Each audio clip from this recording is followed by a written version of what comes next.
Hello and welcome to the Brutal Iron Gym podcast, where our goal is to cut through the BS and deliver the brutal truth about topics related to health and happiness. Today's podcast is number 1507. The topic is mindset, and the title is 3 Tips to Improve Focus. This is something I was talking about with a client recently, and in the summary of it was we were talking about how when we're in a moment of our day, a moment of our life, how can we be 100% in? So if we're going to do it, let's do it 100%. And this came from them saying they felt like they were a little scattered and, they would kind of start one thing but not finish it, and then they get into another thing, then not finish it. And it could be, big life things like maybe life goals, but it also could be, they start trying to cook dinner, then all of a sudden they decide to do the laundry, then they realize they didn't return a phone call to somebody and dinner's burnt. So it's like the small things but also the big things. And they were kind of beating themselves up for not having greater focus on individual things that they do. And I was telling them, stop beating yourself up. It's good that you recognize that that's something that could be an area of improvement, so let's just get on improving it. Let's leave all the, beating ourselves up part for something else. Let's just learn not to do that. How about that? So the 3 tips that we talked about, I want to cover in today's podcast, and I thought it would just make a good podcast. So the first thing we talked about was to plan ahead. A lot of times they went through their day very reactive. They knew the things that they wanted to do, as in they had the list in their head, but that was it. That was the extent of their planning ahead. Was I just know at some point in time today I want to do these things. That's very challenging because there's no order to that. There's no structure. There's no plan of attack. That's if I want to go into a football game and I'm like, okay, my goal here today is to win. Sure, duh, but how do you plan on winning? If you're a sports team, you have plays, you have game plans. There's all these scenarios. What do I do in this scenario? What do I do in that scenario? You're not just going to show up and say, yeah, I'm hoping to win today, and then that's the full extent of the effort that you've put in. You're probably not going to win if that is the case. So the same thing for our day is if I show up to each day saying, yeah, I want to do these things, and that's it, it might not go very well. So it's very important to plan ahead in that you know what you want to do, but you also have an idea of when you can do it throughout your day, how much time each thing will take, and what the resources you will need. Are you going to need to buy a certain thing to have it ready? If I want to wrap Christmas gifts, I have to have tape. I have to have, wrapping paper, or at least something around the house that I can wrap around a gift and give away to somebody. So, but you have to plan for the materials of it. You have to plan for the time of it. So that's when we say plan ahead, that's where this client was falling through, was a few things here and there. They might have said, yeah, I want to do these things today. This one is really important to me. I'm going to try to do that around 1 o'clock. So that was great. However, they also only ever planned kind of one plan. So they only planned for if the day was absolutely perfect and everything went the exact time they wanted it to go, which it never does. But then also they never really set boundaries and kind of created time structures and held themselves accountable to that. So we have podcast number 916, so it's a little ways ago. But podcast 916 is a mindset podcast titled Flexible Habits. Great concept. I think I got it from the book Atomic Habits. So amazing book, absolutely 100%. You should definitely read that if you haven't read it yet. But Atomic Habits, they talk about the concept of flexible habits. And the idea of this is to say, okay, I want to do this thing at 1, but if I can't do it at 1, then maybe I can do it at this time. And if I can't do it at that time, maybe I can do part of it today at this time and then do the other part next time. So you kind of have multiple outs, multiple ways to do it. And then flexible habits is also where okay, if I want to work out today, what does working out look like to me? Maybe a workout's an hour in the gym, but if I can't get an hour in the gym, at least I can go for a 10-minute walk. If I can't go for a 10-minute walk, maybe I'll set a timer for 1 minute and I'll just do bodyweight squats for 1 minute. So you have tiers, T-I-E-R-S, tiers to what you do. And that'll help you build more consistency, because you might not always have the time for the full 60-minute workout in the gym, but you always have time for a minute of air squats. So you just choose not to do it if you don't want to do it. But the idea of flexible habits is to have multiple ways to achieve the goal. That's kind of the idea that we want to get across. If you're looking for podcast number 916, you can find all of our podcasts on our website, www.brutalirongym.com. We have a database there. Then we have instructions on how to find older podcasts. Okay, awesome. Now, that was the first thing we talked about, was planning ahead. One of the other reasons why I like planning ahead is it helps to build motivation. When you sit down and you write out like what you want to do for the day, whether that's, the morning of and you're writing it for the day, or the night before and you're writing it for the day, or maybe you're writing it Sunday to plan for the whole week, Monday through Saturday. When you sit to write that, one of the things I love about it is you decide what's in your days, what's not in your days, and when you decide to write it into your day, it kind of reminds you of why it's important to you. So when you're like, I'm going to have a really busy Monday, I don't think I'll work out on Monday. And then you're like, maybe I can squeeze a little bit of workout in. Because you're like, I'd like to get that in. Like, maybe I can do it this way. Maybe I can do it that way. And it kind of reminds you that working out is important to you. And then on Monday when you're super busy, and you're like, oh gosh, I'm so tired, I don't know if I want to work out. You're like, well, no, I did schedule it because it was important for me, so I will do it as scheduled. So it helps with motivation. And then also, when I plan things for myself, I plan like an ultimate out, which means it's like my ace up your sleeve. For me, I'm not necessarily recommending this, but it's giving up a little bit of sleep. The things that I want to balance in my life do require me to take care of myself, but I would rather have a better relationship with my wife, with my loved ones. I'd rather have business success because my business is helping people. So when I don't do my business well, I don't help a person, and that just never feels good. That doesn't feel good at all. So one of the things I like for myself is I can stay up an extra hour if I need to in order to, say, get a podcast done, which I've done a bajillion times. Or I can stay up an extra hour if I need to answer some emails or finish some client check-ins. But after Meredith, my wife, goes to bed, I'll roll out of bed after rubbing her back, and I'll go do some odds and ends for an hour, and then I'll climb back in bed. And for me, that really helps improve my focus, because if there's something during that day that comes up and it kind of bleeds over into the time that I wanted to do, the podcast or the client check-ins or stuff like that, rather than me getting really antsy, rather than me being frustrated or angry that time has been lost, I just remind myself, I'll just stay up an extra hour tonight. And if I do that 2 or 3 times a week, it's not the end of the world.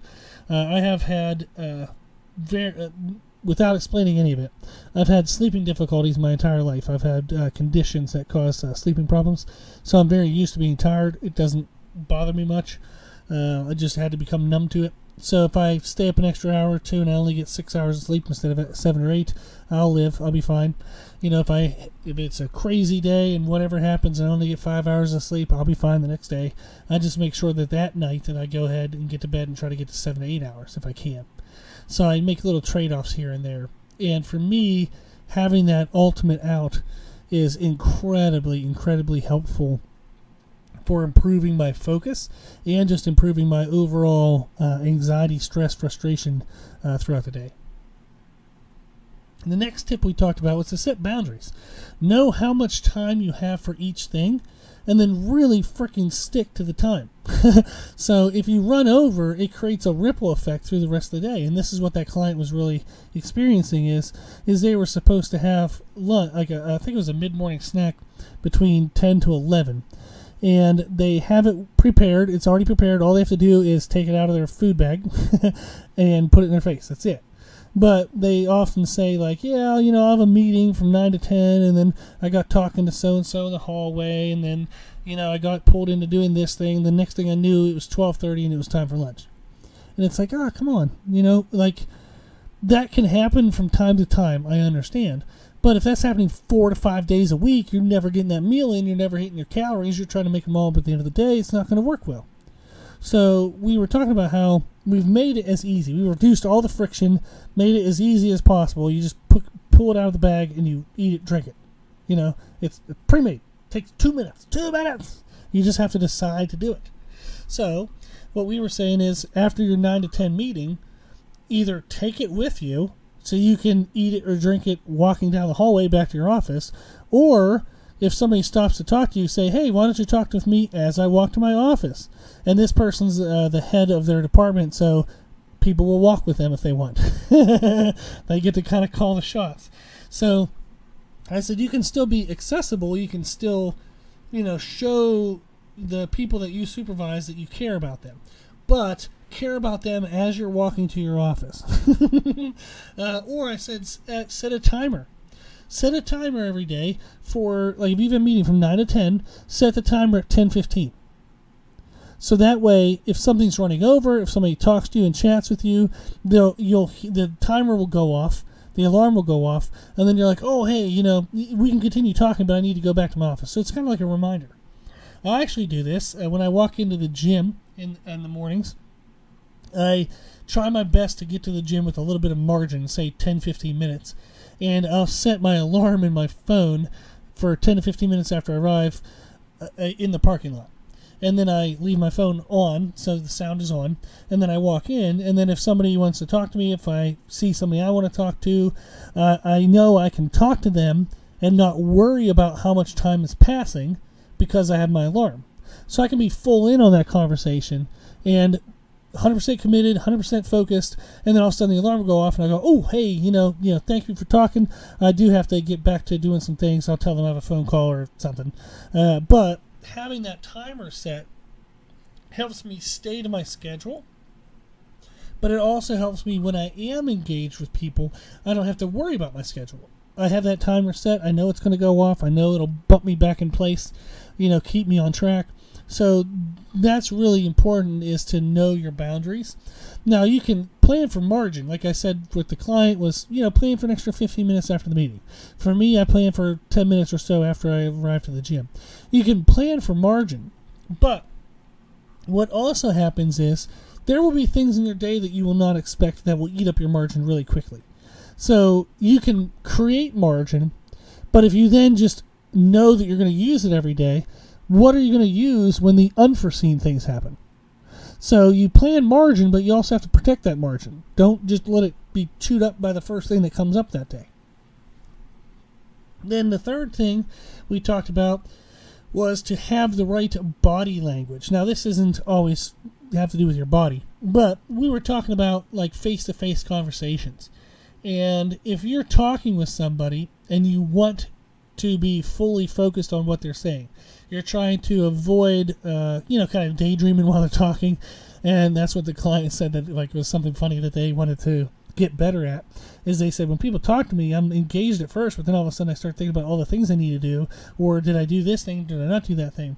And here we talked about body language is extremely important because it actually will engage your brain, and it can affect like chemical balances and stuff. And it's actually really cool. We have things called mirror neurons, and when we interact with somebody and we mirror their movements, their positions, it helps us feel more connected to them, and it will decrease any side thoughts.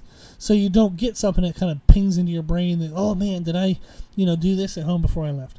It calms a lot of that down. So when you're talking with somebody, you want to line up your body. Like have your toes point to their toes. Like have your toes point to each other, if that makes sense. Square up your shoulders. Now, sometimes I won't square up my shoulders when I'm training a client. I'm 6 foot tall, 280 pounds, decent size. So if I'm training a smaller framed person, I tend to twist my body a little bit to the left or a little bit to the right rather than be squared up shoulder to shoulder. It can feel kind of just feels awkward because it would feel like kind of an aggressive feel because the person would feel this sounds really weird, and I'm questioning whether I should be saying it. But if you square up shoulder to shoulder with somebody, like you're chest to chest facing them, and they're a foot taller than you and 100 pounds heavier than you, you're not quite so focused on what they're saying as holy freaking crap, like they're really big. And this is going to come back from, however long human beings have been on the planet. there was a period of time where when somebody was bigger than me, they could beat me up and take all my stuff. Now, however long that has been on the planet, we've kind of ingrained that into our natural reactions. When something bigger, taller than me is staring straight at me, it puts me a little bit on edge. This is also true that when you can't see someone's hands. This is, I'm listening to an audiobook now, and they're talking about body language, and it was talking about body language in regards to presentations and trying to have influence over a group of people. And they were talking about that we are hardwired that if we can't see someone's hands, there's a subconscious level of distrust because we don't know if they have a weapon. So if you walk in with your hands open, you shake somebody's hand, you're not carrying anything, you're not concealing anything, it tends to create a better first impression. So that is also true when you have your shoulders squared up to somebody. If you're similar in frame or you're smaller in frame, then square up to them, and that'll help you feel more engaged. If you're bigger in frame, it probably would be a good idea to twist a little bit to the left or a little bit to the right so they don't have that like subconscious protective feeling, defensive feeling. You also want to uncross your limbs. Do not cross your arms. So there was a person way in the back history of my life. They were a trainer, and they had a military background. And when they would stand and walk, it was interesting because they would stand with their hands clasped behind their back. And they said it was something they learned in the military. But when they would stand in the room and maybe they were watching somebody or watching another trainer and they had their hands clasped behind their back, it looked like they were judging the hell out of people. So it looked like kind of like you were overseeing everyone as a supervisor, not as like somebody who's there and encouraged and excited to learn, if that makes sense. So if you're sitting with somebody and their arms are crossed and they're leaning back in their chair, it looks like they don't give a crap about what you're saying, right? Also, if you're standing there talking to somebody and their arms are crossed, that's a closed-off position. They don't feel very open to you, so that's going to reduce your focus because it's going to pull your mental focus away from the conversation. You can also look at someone's mouth when they talk. That actually helps you be able to hear them, by the way. So people with hearing problems will stare at your mouth when they talk to you or when you're talking. And I've noticed that a lot with clients over the history. Now, all these things sound, maybe a little goofy, but they absolutely do matter, and they've scientifically been proven to show better engagement. So you can say they're hokey, but they've proven to work. A virtual conversation. So if you're doing Zoom or you're just talking to somebody on the phone or on your computer, turn your phone over. Do not look at your phone. Now, if there's FaceTime, look at them. But otherwise, don't be surfing, your internet, like going through your emails and trying to delete old emails when someone's talking to you. That's not going to work well for your focus. Also, try not to hold anything. If you're sitting there playing with a pen and clicking a pen the whole time, you're going to be paying attention to the damn pen. So get stuff out of your hands. You want to have your hands just open in the sense that they're not holding anything, and you can set them kind of in front of you. Now that helps a lot. I know when people are working out, put some music on. Get some headphones so you don't hear chitter-chatter around the gym. Get some headphones. Put the music on like some kind of streaming thing where you don't have to pay attention to it, and then put your phone away. If you're going to track things, track them in a notebook, like a paper notebook. Yes, they still make those things. They still make pens and paper. So get a notebook and track in that. Because your notebook, you can't all of a sudden flip to Instagram and get lost for 20 minutes. So music on, phone away, and use a notebook if you're going to track stuff.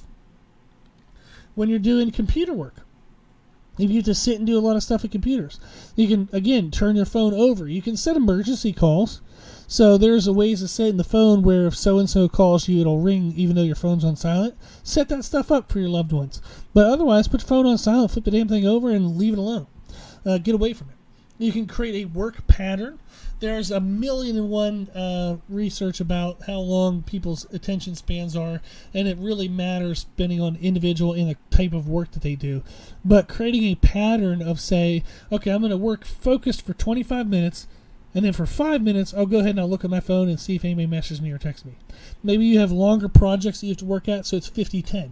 You work for 50 minutes and you take 10 minutes. So I take longer breaks when I'm doing client programming because the programs take a while to get correct. But when I'm just checking email or doing other odds and ends, I do the shorter time frame. I might do a 15-5, a 25-5, something like that, where I'll put my phone on silent, flip it over, push it away from me, and then I stay focused on what I'm doing. I also have a little sticky notepad next to me, and if something comes to mind that I do want to look at, I just write the thing down, like a word or two down on the notepad, and then I keep working, and then during that break, that scheduled break that I have, then I'll address whatever's on the notepad. So maybe I'm like, oh crap, I think I forgot to update, the video on the website. Well, I'll just write website video, and then I go back to work, keep working, and then on that next break that I have, I open the website and see if I did what I was supposed to do. So that really helps.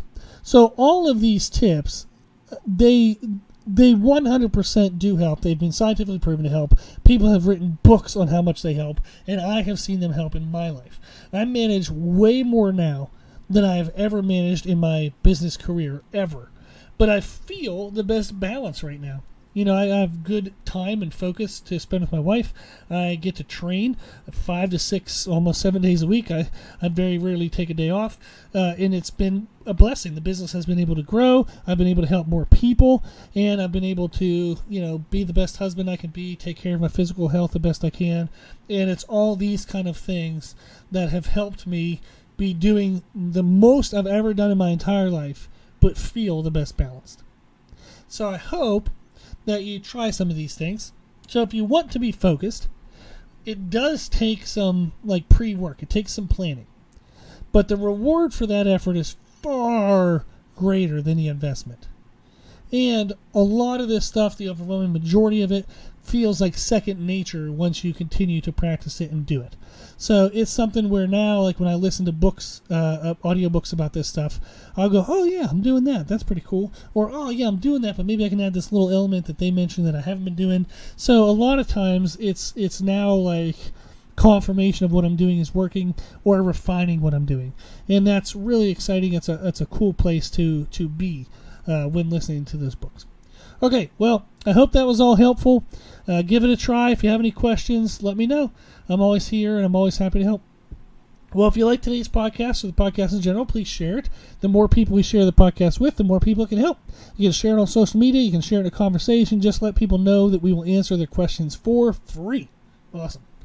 Thank you to those who donate to support the podcast. The podcast is well over $1,000 a year for hosting costs. I give an hour to it every day, and we're going to keep it for free. So thank you to those who donate, which you can do at our website, www.brutalirongym.com. There's options for a one-time donation, monthly donation, yearly donation, even just $5 a month. It does add up, and it does help. So thank you to those who do that. If you like the information we share in our podcast, you can find more from us on our social media channels on Instagram, Facebook, Twitter, and YouTube under the name Brutal Iron Gym. If you have any questions, feedback, suggestions, anything that you want to know, let us know at our email at brutalirongym@gmail.com. As always, I hope this was helpful, and thank you for listening.